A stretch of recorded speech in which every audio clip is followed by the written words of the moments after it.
मैं हूं खिलजी और नालंदा को आग मैंने ही लगाई थी ताकि ज्ञान की रोशनी बुझ जाए और इस धरती पर मेरा राज कायम हो सके। तो वीडियो पूरा जरूर देखें और चैनल को सब्सक्राइब करो। अगर हम हिस्ट्री के पन्ने पलटकर देखें तो एक वक्त ऐसा था जब पूरी दुनिया अंधकार और अज्ञान में जी रही थी। उस वक्त भारत के सीने पर एक ऐसा ज्ञान का सूरज चमक रहा था जिसकी रोशनी पूरी दुनिया को रोशन कर रही थी। ये कोई आम जगह नहीं थी, ये था नालंदा विश्वविद्यालय। आज हम ऑक्सफोर्ड और कैम्ब्रिज का नाम लेते हैं, लेकिन जब वहाँ के लोग बेसिक चीजें भी नहीं जानते थे, तब बिहार की धरती पर दुनिया की सबसे बड़ी इंटरनेशनल यूनिवर्सिटी खड़ी थी। नालंदा की महानता। नालंदा सिर्फ एक बिल्डिंग नहीं थी, ये भारत की आत्मा थी। यहाँ धर्म, साइंस, एस्ट्रोलॉजी, मेडिसिन और लॉजिक सब एक साथ पढ़ाया जाता था। कैंपस इतना बड़ा था कि आज के ड्रोन भी एक बारी में उसे कवर नहीं कर सकते। हर सब्जेक्ट के लिए अलग ब्लॉक था और स्टूडेंट के लिए हॉस्टल सिस्टम भी था। रूम्स ऐसे डिजाइन किए गए थे कि हवा और रोशनी हमेशा आती रहे। वहाँ का एडमिशन सिस्टम भी बहुत अलग था। नालंदा में एडमिशन लेना कोई आसान बात नहीं थी।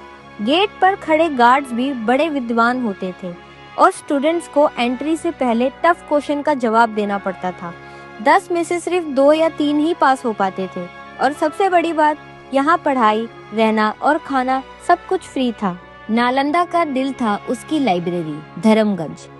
ये एक बिल्डिंग नहीं बल्कि 3 बड़े टावर थे, रत्नोदड़ी, रत्नासागर और रत्नाजक। यहाँ 90 लाख से ज्यादा हैंड रिटन ग्रंथ थे। फिर आया साल 1193 और एक ऐसा नाम जो इतिहास में क्रूरता का सिंबल बन गया। बख्तियार खिलजी, एक अफगानी अटैकर जो सिर्फ पावर चाहता था। एक दिन खिलजी ने अजीब सी बीमारी का शिकार हो गया। उसका शरीर धीरे धीरे खत्म हो रहा था। उसके सारे हकीम फेल हो गए।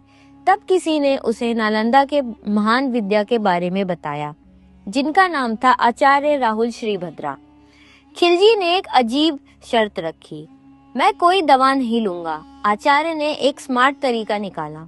उन्होंने कुरान के पेज पर दवा लगा दी।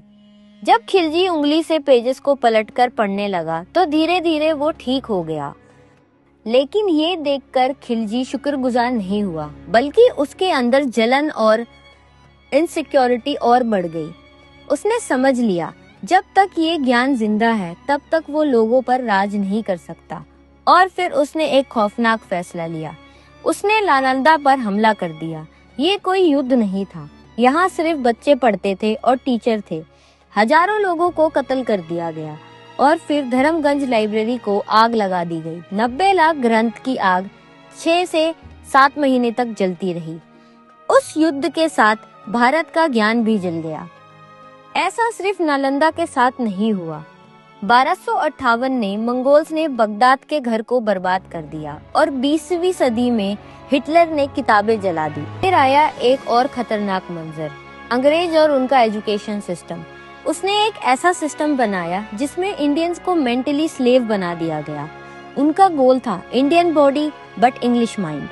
खिलजी ने हमारी किताबें जलाई, लेकिन अंग्रेजों ने हमारा माइंडसेट बदल दिया। आज भी हम इंग्लिश को सुपीरियर समझते हैं और अपनी भाषा को कम। लेकिन अब वक्त आ गया है कि हम अपनी रूट्स को पहचानें, अपने पुराने ज्ञान और मॉडर्न साइंस का कॉम्बिनेशन बनाएं। क्योंकि जो पेड़ अपनी जड़ों से कट जाता है वो ज्यादा देर तक खड़ा नहीं रह पाता।